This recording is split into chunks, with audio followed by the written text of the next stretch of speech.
सबसे तेज और सटीक गौरव इंडिया समाचार। अस्सलाम वालेकुम, नमस्ते, सत श्री अकाल, जय भीम। मैं अब्दुल्ला काजी, पक्ष उपाध्यक्ष अधिकार सेना। इस चैनल के माध्यम से मैं आप लोगों को कुछ बताना चाहता हूँ। आज से कुछ दिन पहले नीतीश राणे ने मुसलमानों के विरुद्ध एक स्टेटमेंट दिया था। बाला साहेब ठाकरे के अनुसार देखा जाए तो नीतीश राणे छोटा बेडूक है और बेडूक का काम क्या रहता है, इधर उधर भटको, उछल कूद करो और टर टर अपनी करते रहो, जिसका महाराष्ट्र में कोई असर नहीं होना चाहिए। दूसरी चीज, ये लोग यही काम करते हैं। अभी आप एक चीज ये देखिए कि बीजेपी का नीतीश राणे तो बड़ा बेडूक, उसका बाप बीजेपी का सांसद है। बड़ा बेडूक नारायण राणे, वो मराठों के विरुद्ध बोलता है, शिवाजी महाराज के विरुद्ध बोलता है।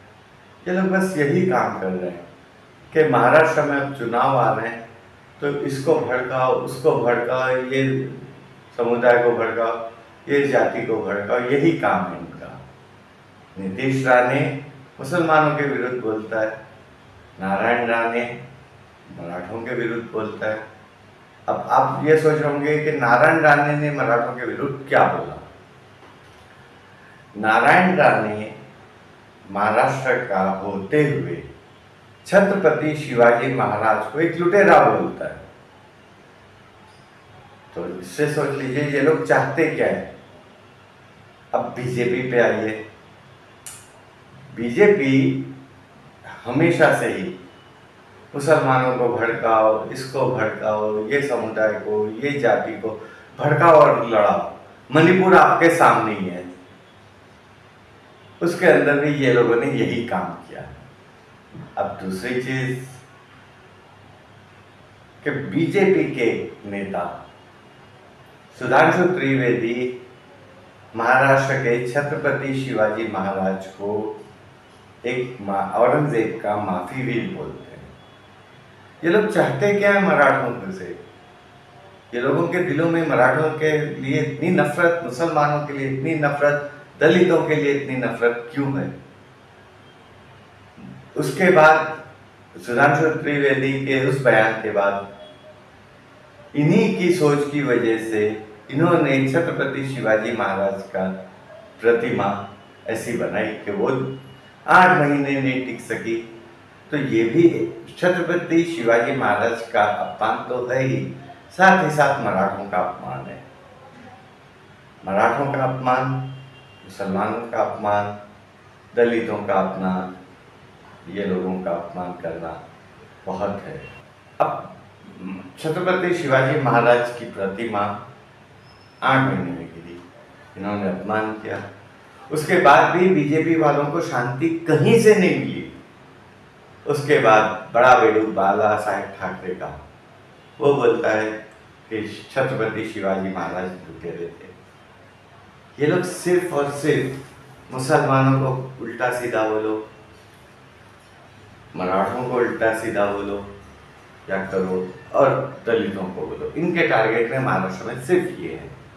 और आ जाते हैं माफी मांगने के लिए, मोदी जी प्रधानमंत्री आगे माफी मांगने। अरे भाई, छत्रपति शिवाजी महाराज से तो माफी मांग रहे, मराठों से माफी क्यों नहीं मांगी? और माफी वीर तो बन गए खुद भी, दूसरों को बोलते माफी वीर, माफी वीर, माफी वीर। खुद ने क्या किया? माफी वीर बन के खुद आ गए। अब एक चीज और है बीजेपी की कि इनके दौर के अंदर आतंकवादियों के साथ, पाकिस्तानी आतंकवादियों के साथ इनका मेलजोल बहुत जबरदस्त होता है। इतना जबरदस्त जिसकी कोई हद नहीं। अटल बिहारी वाजपेयी 1999 में पाकिस्तानी आतंकवादी जो पकड़े हुए थे उनको ले जाते हैं, अफगानिस्तान छोड़ देते हैं। अजहर मसूद नामचीन आतंकवादी वाजपेयी जी छोड़ दिए आतंकवादियों को। ये कौन सा हिसाब है?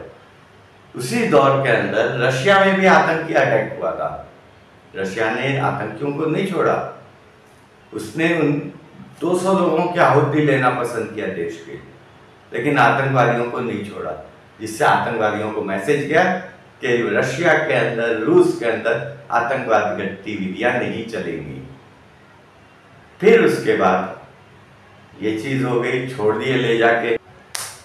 मोदी जी तो 10 कदम आगे निकले अटल बिहारी वाजपेयी से, उन्होंने तो उससे बड़ा काम किया। पहुंच गए पाकिस्तान, आतंकवादियों से केक खाने, आतंकवादियों की बिरयानी खाने। क्या प्रोटोकॉल में था पाकिस्तान जाना?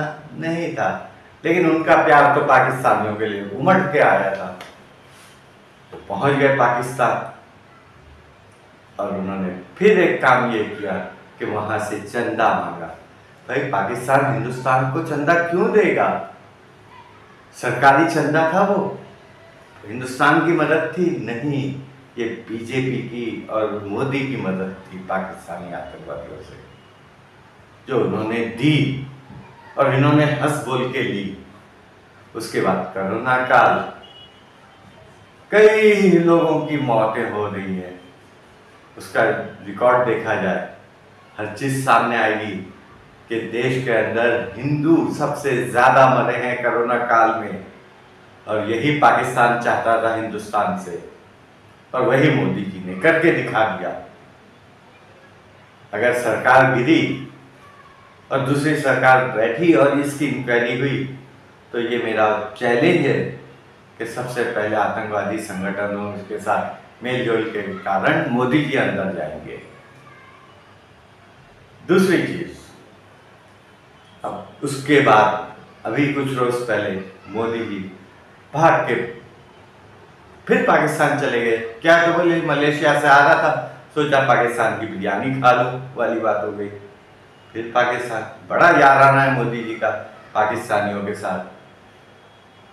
कभी केक खाने जाते हैं, कभी प्रोटोकॉल के बाहर होके दोनों बार जा रहे हैं पाकिस्तान।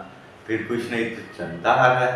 अरे वाह, पाकिस्तान हिंदुस्तानी मुसलमानों को चंदा नहीं देता है, मोदी जी को देता है, सबसे बड़ी बात। और मोदी जी लेते भी हैं, बीजेपी लेती भी है चंदा। आजकल सुनने में आ रहा है गौ रक्षा का मामला। अरे वाह, गौ रक्षा, गौ रक्षक वाकई अच्छी बात करते हैं, गौ रक्षक बिल्कुल सही करते हैं, ये हर कोई बोलता है। तो क्या सही करते?